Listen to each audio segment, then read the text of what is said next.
ربياني صغيرا. Masalah panti jompo itu sebetulnya tidak perlu diadakan. Jadi seorang anak itu kan diwajibkan untuk berbakti kepada orang tua. Kalau sekarang diadakannya panti jompo, sebagai seorang anak itu jadi tidak berpikir, seolah-olah jadi lepas dari tanggung jawab. Sedangkan si orang tua tersebut itu kewajiban seorang anak untuk berbakti kepada orang tua. Hebat, Masya Allah, Pak Andi pedagang ini luar biasa ya. Maksudnya opininya dia ini menggambarkan juga bahwa ini bicara orang tua yang udah makin tua, yang makin sepuh, yang makin lemah, ini adalah tanggung jawab anak-anaknya. Dan sangat beruntunglah anak-anak yang bisa mendapatkan orang tuanya ini dia rawat kepada dia ya. Karena banyak, nauzubillah min zalik, astagfirullahaladzim, ya kalau saya bercermin pada diri saya sendiri, saya nggak mendapatkan itu karena orang tua saya sakit jantung. Tiba-tiba mendadak meninggal gitu. Padahal kita pengen banget yang namanya ngerawat. Nah, bicara masalah tentang dosa durhaka nih Ustadz Denny, mohon izin sebelumnya. Kalau kita bicara durhaka kepada orang tua udah jelas-jelas ini pasti jawabannya dosa besar. Nah, tapi yang namanya anak ini kan seiring waktu gitu ya kan, semakin dewasa mungkin dia ngelihat, ya Allah dulu pernah saya durhaka, bisa nggak saya berbakti, bisa berbakti sama orang tua ini, memaafkan atau menghapuskan dosa-dosa saya yang terdahulu sama orang tua waktu saya pernah durhaka, atau saya bahagiakan di hari tuanya. Itu bisa nggak kira-kira? Mohon izin penjelasannya Ustadz Denny. Silakan, tafadhol. Terima kasih. Afwan Ustaz. Alhamdulillah, alhamdulillahilladzi sadaqa wa'dah wa nasara 'abdah wa azundah wa hazamal ahjaba wahdah. Jadi apa yang kita saksikan tadi, bagaimana potret orang tua terhadap anaknya dan juga anaknya terhadap orang tua. Nah, kemudian sikap anak yang durhaka terhadap orang tua, bagaimana Allah mengampuni itu semua.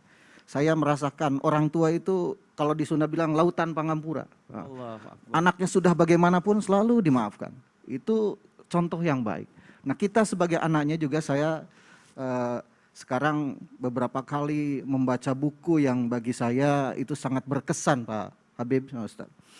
Dikisahkan dalam buku yang saya baca itu, ketika di kantor saya berkali baca. Ada seorang ibu guru itu mengajar di SMP. Tiba-tiba ada yang mengetuk pintu rumahnya. Terdengar rintihan suara anak kecil. Assalamualaikum. Si ibu guru itu membukakan pintu. Waalaikumsalam. Kemudian kelihatan anak kecil itu kehausan, kelaparan. Si ibu guru itu bergegas ke dapur menuangkan. Ada segelas air tapi nggak cukup, cuma setengah, dituangkanlah susu. Kemudian diberikanlah kepada anak kecil yang kehausan dan kelaparan itu. Diminumlah. Bismillahirrahmanirrahim. Ibu, terima kasih sudah memberikan air susu kepada saya. Saya tidak akan pernah melupakan jasa ibu ini. Kemudian si anak itu pergi begitu saja dan si ibu juga lupa. Hari tak berganti hari, minggu, bulan, tahun. Si ibu sudah rentak, sudah pensiun. Tiba-tiba si ibu sakit, menahan kesakitan dan si ibu harus pergi ke rumah sakit. Tibalah si ibu dengan ke rumah sakit, ada seorang dokter yang mau menyembuhkannya. Si ibu mau berobat dan si ibu ingin sembuh. Nah, tapi si ibu juga pusing bagaimana bisa berobat dengan baik, berobat dengan biaya yang tidak tahu harus bayar berapa. Singkatnya si ibu dioperasi, kemudian si ibu lancar operasinya dan alhamdulillah sudah sembuh. Sudah waktunya si ibu pulang. Ketika itu si ibu harus pergi untuk mendapatkan biaya administrasi dari rumah sakit yang ada. Kemudian si ibu membaca dan melihat biaya operasinya itu 465 juta rupiah. Menangis si ibu itu, dari mana? Saya sembuh tapi dari mana ini? Si perawat kemudian, ibu silakan berdiri, duduk dan jangan menangis. Ini ada surat. Si ibu membaca surat itu. Ibu alhamdulillah, ibu sekarang sudah sembuh.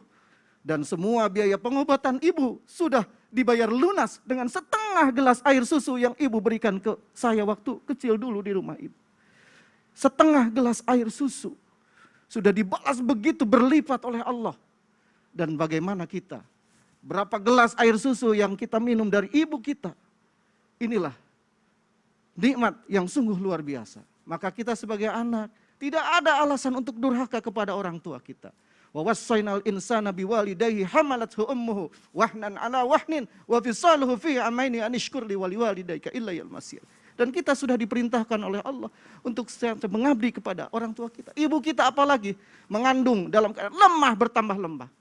Dan kita sekarang berada di dunia ini, ada ibu kita, ada orang tua kita, ada bapak kita. Tadi di tayangan, tidak boleh ada sebetulnya panti jompo. Kalau kita anak-anaknya semuanya bisa memperhatikan orang tua kita dengan baik dan benar.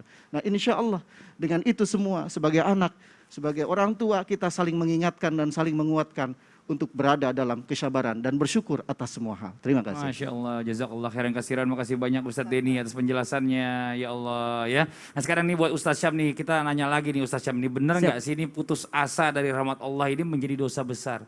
Bukan sih sebenarnya fitrah ya, apabila manusia ini terkadang memiliki yang namanya sikap pesimis, rasa putus asa gitu loh Ustadz. Dan apa dengan optimis dan husnuzon ini bisa mengampuni atau menghapus dosa-dosa kita? Mohon izin penjelasannya bagaimana Ustaz Syam? Ada orang yang berputus asa dari rahmat Allah Subhanahu wa taala. Artinya dia sudah melakukan dosa-dosa yang kita bahas hari ini.